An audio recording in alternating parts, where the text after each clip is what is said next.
जन्नत में दहशत, पहलगाम आतंकी हमला।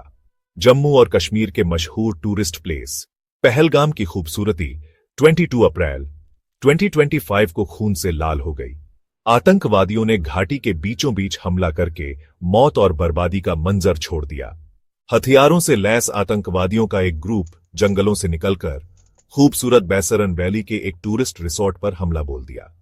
घाटी की शांति गोलियों और चीखों की आवाज में बदल गई। टूरिस्ट जो बिल्कुल बेखबर थे, जान बचाने के लिए इधर उधर भागने लगे। कई फैमिलीज अपने स्प्रिंग ब्रेक एंजॉय कर रही थीं।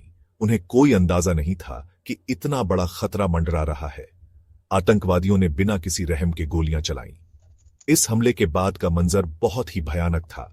शांत रिसोर्ट खून से सना हुआ था। इस हमले में 26 लोग मारे गए, जिनमें एक नेवी ऑफिसर और एक इंटेलिजेंस ब्यूरो ऑफिसर भी शामिल थे। मरने वालों में 25 भारतीय और एक नेपाली नागरिक थे। एक नया आतंकी ग्रुप कश्मीर रेजिस्टेंस ने इस हमले की जिम्मेदारी ली, जिससे पूरे देश में दहशत फैल गई। टूरिस्ट सीजन और अमरनाथ यात्रा के रजिस्ट्रेशन के दौरान हुआ यह हमला आतंकवाद के खतरे की याद दिलाया। पहलगाम हमले की भारत सरकार ने कड़ी निंदा की। प्रधानमंत्री नरेंद्र मोदी ने बेगुनाह लोगों की मौत पर गहरा दुख जताते हुए देश को संबोधित किया। उन्होंने इस कायराना हरकत के दोषियों को सजा दिलाने का वादा किया। गृह मंत्री अमित शाह हालात का जायजा लेने के लिए तुरंत श्रीनगर रवाना हुए। उन्होंने सेना, पुलिस और खुफिया एजेंसियों के टॉप अधिकारियों के साथ एक हाई लेवल सुरक्षा बैठक की अध्यक्षता की। भारत का जवाब सिर्फ बातों तक सीमित नहीं रहा।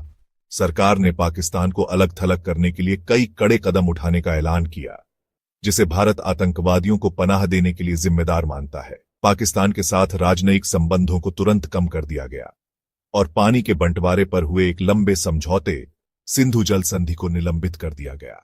दोनों देशों के बीच नाजुक शांति के प्रतीक अटारी वाघा बॉर्डर को अनिश्चित काल के लिए बंद कर दिया गया। भारत का संदेश साफ था, वह पाकिस्तान द्वारा आतंकवाद को समर्थन बर्दाश्त नहीं करेगा। पहलगाम हमले के बाद भारतीय सेना ने इलाके में बड़े पैमाने पर सर्च और घेराबंदी अभियान चलाया। इसका मकसद दोहरा था, हमले के लिए जिम्मेदार आतंकवादियों को पकड़ना और आगे किसी भी हिंसा को रोकना। खुफिया जानकारी के आधार पर सुरक्षा बलों ने पहलगाम के आसपास के घने जंगलों में तलाशी अभियान चलाया। इस बड़े तलाशी अभियान के दौरान पूछताछ के लिए 1500 से ज्यादा लोगों को हिरासत में लिया गया।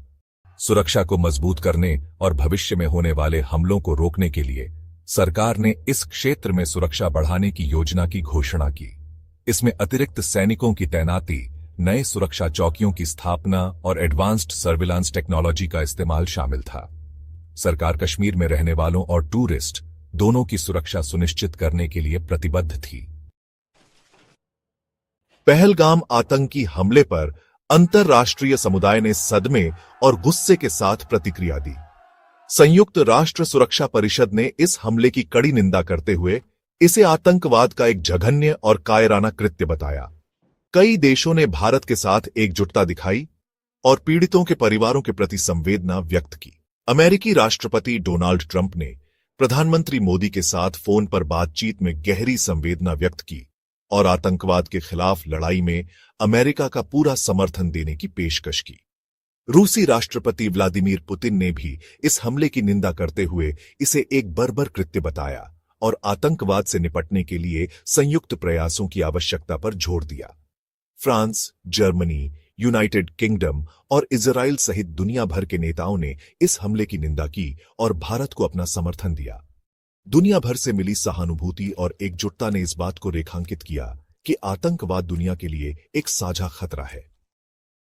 पहलगाम आतंकी हमला इस बात की याद दिलाता है कि आतंकवाद दुनिया भर में शांति और सुरक्षा के लिए एक गंभीर खतरा बना हुआ है। मासूम नागरिकों को निशाना बनाने वाले इस जघन्य कृत्य ने एक बार फिर इस खतरे से निपटने के लिए एकजुट वैश्विक प्रतिक्रिया की आवश्यकता पर जोर दिया है। यह जरूरी है कि सभी देश अपने मतभेदों को भुलाकर आतंकी नेटवर्क को खत्म करने, उनकी फंडिंग रोकने और उनकी नफरत भरी विचारधारा का मुकाबला करने के लिए मिलकर काम करें।